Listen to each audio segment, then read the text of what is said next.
სხდები თვითონ ამის იდეალები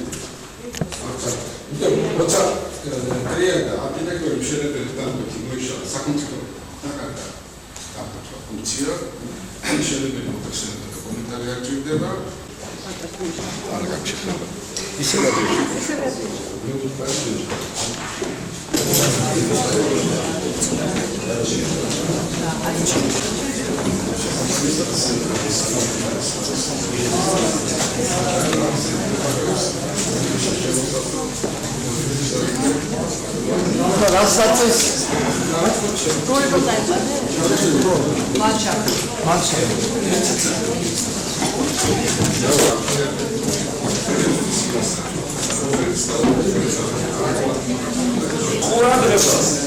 პირველში დიდი მადლობა უნდა მოგახსენოთ მომძალებისათვის საქართველოს გეოგრაფიული საზოგადოება დღევანდელ დღეს გამოდის მასპინძლის როლში და ეს საზოგადოება დაარსებულია 1850 წელს. ბუნება და არქიტექტურა ეს არის ერთიანი სისტემა, ერთიანი ორგანიზმი და ჩვენ დავინახეთ ბატონ შოთა ბოსტანაშვილის შემოქმედებაში სწორედ ის ჰარმონია, სწორედ ის სილამაზე, რომელიც რაღაცნაირ დაკავშირებას, რომელიც ბუნებასა და არქიტექტურას შორის არსებობს. ეს იმიტომ მოგიწვიეთ, რომ გამოფენა პრეს-კონფერენციაში მიიღოთ მონაწილეობა, რომელიც ეხება იმ ლამაზის შენობის, ულამაზესი შენობის რეალიზაციას თბილისში დაწვიდის კალთების ძირში, რომელსაც პოეზიის სახლი ჰქვია. დღეს დედის დღე გახაროთ ბატონებო, თავბატონებო პირველებში. ყველას მინდა მოგილოცოთ ამ დარბაზში დიდებული და კარგი შეხვედრები გამართულა. მოწვეული არის 65 გამოცემა, რადიო, ტელევიზია, მასმედიის წარმომადგენელი. მოიხსენებათ მას აქვს მიღებული 4 საერთაშორისო პრემია, საბჭოთა კავშირი როგორ მასში კიდევ 4 საკავშირო პრემია და ეს კიდევ არის გასულ წელს საერთაშორისო პრემია აგერთან თვალწინ. Შოთა შემოქმედება ძალიან საინტერესოა მხატვრებისთვისაც, იმიტომ რომ აქ არის რაღაცა სინთეზი მხატვრობისა და არქიტექტურისა და ეს რაღაც გაკონტაგიცე რომელიც დავით საუკუნე არსებობს, სადაც გაუდისთანაც არის და ცენტრშიც არის. როგორც პოეტი ძალიან მინდა უდიდესი მადლობა გაგცემთ, რომ სწორედ ამ სასახლეს ქვია პოეზიის სასახლე. და რა იცი, დღეს როცა რადგან საქართველოში ისე არაფერს კლავებს, ისე არაფერს კლავებს, როგორც პოეზიას და სიტყვას და ისე არაფერს ემშვია, როგორც პოეზიას სიტყვას, ალბათ ასეთი სასახლის აშენება და ასეთ სასახლეზე ფიქრი არის განახლება და აღორძინება კვლავ ქართული სიტყვისა. ის რომ თქვენ დაგებადათ ასეთი იდეა, სულაც არ მიგვიყვეს, რადგან მთელი თქვენი შემოქმედება არის პოეზია. სურათი რომელიც მოსატვირთით თქვენ გაგიწვიეთ, რომ ეს კადრი არის შერჩეული მისი ურთიერთობა. ასეთი ურთიერთობა ჩვენს ტაძრებს ბუნებასთან. ეს იქნება თაზე, ეს იქნება მთასთან, ატენისიონი, ჯვარი, სვეტის ყოველი პროექტა. ამოცანა ერთი და იგივეა. ეს იქნება კონფესიური, თუ არა კონფესიური, ეს ფასაკითხია, რა თქმა უნდა. მაგრამ არქიტექტურა უნდა დაუბრუნდეს ტაძრულ ტრადიციას. საერთო ტრადიციებს უნდა დაუბრუნდეს. ამიტომ დედასთან დაბრუნება სწორედ ამ ნიშნითაც არის ეს ის წარმოქმნილი კონცეფცია, რიგებში არის წარმოქმნილი. ითა რა იქნება ეს? ნოთარი ეს აი თას ასე უხდება და მაგრამ რა იქნება შეგნით? თუ დავიწყე ჩაგოთვლება ამ ჩამოთვლაში იყო ჩემი კონიუნქტურა. იცით რა იქნება პოდიუმი, იქნება რაღაცა ბარიც, იქნება ის რაღაცა ოღონდ ასე დამთავრდება ბუნებრივი ბარითა. იცით რა ზოგადად ეს ასეთი ლამაზი იქნება ფუნქციას მე თვითონ მოგოლიებ რამეს. ეს არის ძალიან დიდი მნიშვნელოვანი კულტუროლოგიური დაკვეთა. ასეთ დაკვეთებს იძრებდნენ მედიჩები, ფარაონები.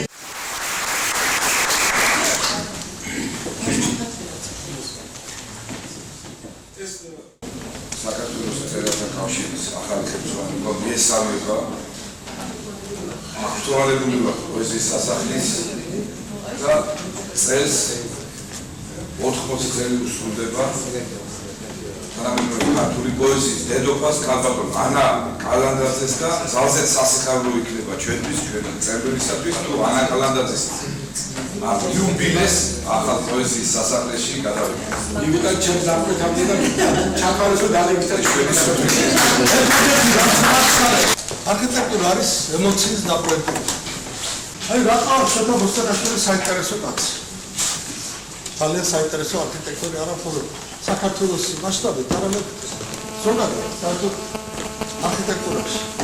იმიტომ რომ მას ერთი დღითაც არ აღწევდა არქიტექტურის სულიერება, არქიტექტურის ესთეტიკა, სილამაზე. აი ტურობისაგან სულიერებისგან გაცილებული უნდა იყოს ადამიანი. აი ამ კაცს კონკრეტულად შექმნა. ეს საოცარი კადრი. ეს სამი გვირილა ამოვარდნილი, ამ ერთფეროვანი, უკვე ასე დაიგროვის პირას ისულ ყურეში. ეს არის საოცარი ძალის არქიტექტურული სვლა, ხალხური ესთეტიკური სვლა. და საერთოდ ეს ყური არის ერთ-ერთი უმნიშვნელოვანესი მთელი თბილისისათვის. თუ ვინმეს დილის 7-ზე, 8-ზე გაუვლია იმ პერიოდში, როცა აქ ერთი კაცი ისდა დილიდან საღამომდე დინდამდე ამას ზეწავდა, ვიღაცას ებოდა, ვიღაც ხელოსანი ამას უწევდა, ვიღაც ეძებდა, შოთა ბოსტანაშვილი. დილიდან საღამომდე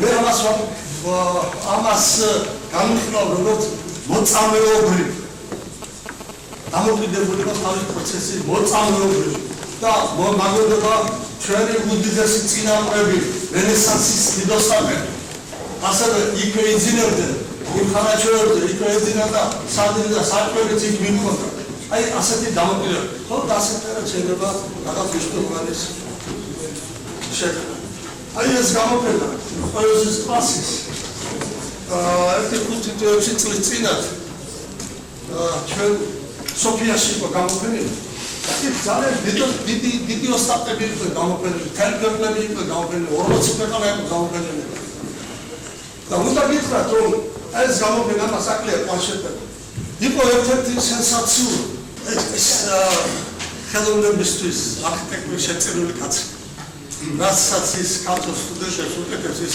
აუნასკალდებული წვლილი არის.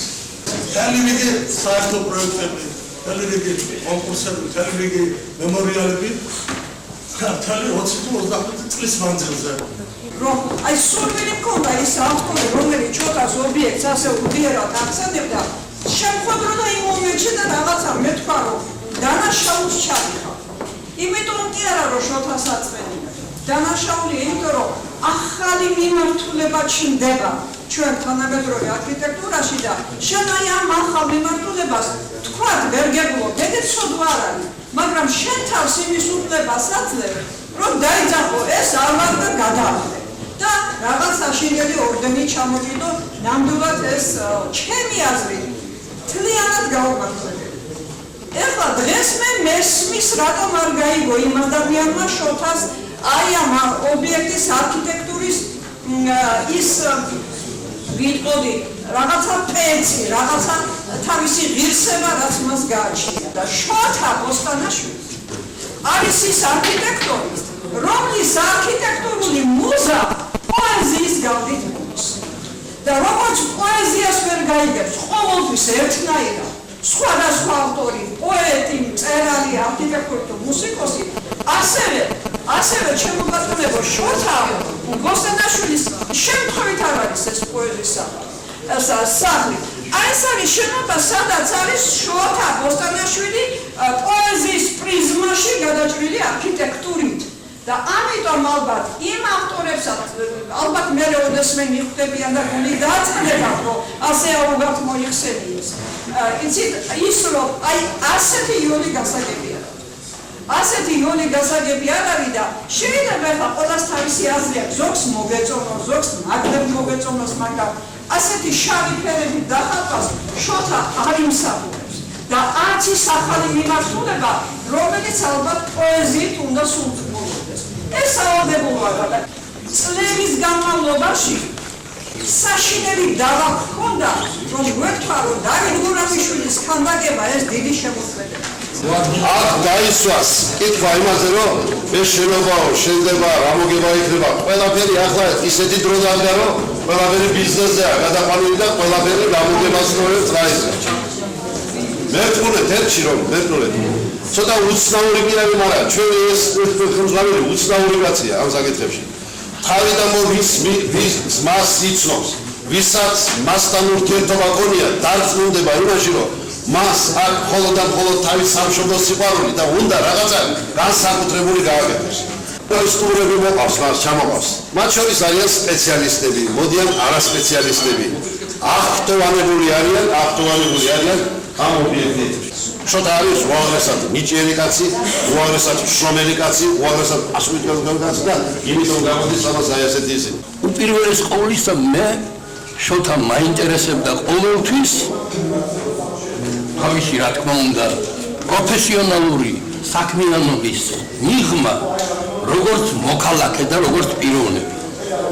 და ალბათ ძირითადად ისეთი ხალხი ბრძანდებით დარბაზში რომელმაც კარგად იცის რომ მართლა უღირსეულესი პიროვნებაა. ალბათ ყველას გაგიჩხრებიათ, გინახავთ მისი კალამით, მისი თეორიული მხარეც და მისი მოქალაქეობრივი, მისი ცხოვრების წესიც. აი, არ შემეძლო რომ ეს გურიო სიტყვა არ მეთქვა და არ მოფერებოდი კაცს, რომელიც ამშვენებს არა მხოლოდ თბილისს, მთლიანად საქართველოს და იქნებ კიდევ ფასიფერს ამავე დროს. საქართველოში ამ ახლო წარსულში ქართველთა ერმა დედალენას დაუდგა ძეგლი. და დღეს პოეზიას დაუდგა ძეგლი. დღეს ეს ადგილი თუ არის სადმე რესტორნები შედგება. და ეს მეგონი ერთადერთი შემთხვევა, როდესაც რესტორნის ადგილზე პოეზიის სასახლე შედგება. ეს ძალიან უნიკალური მოვლენაა მეგონი რა. და საოცარი მოვლენა და რასაც ჩვენი წინაპრები ქვის ყეთას ანდომებდნენ, თქვენ ეს ხელით ცერცვას მოანდომეთ და საკაც დიდი პარალელია. გარდა ამისა, ერთსაც ვიტყვი და მინდა დავამთავროთ, რომ თქვენ ამის სტერეოტიპი დააღვიეთ. ანუ შექმნით თქვენი ორიგინალური ხედვა დაამკვიდრეთ. როდესაც აი ეს გაუსაბის მდგომარეობა იყო, შოთა ჭალებში რომ თავისი და აი ასე დაიწყო მისი ეს არის სტუდენტების ნამუშევარი. მისთან თემა ყოველდღე ეთებოდა რაღაც შანახავები, ესკიზები, ეთებოდა აპლიკაციები, ეთებოდა რაღაც ფოტო და მოეწყო მითიც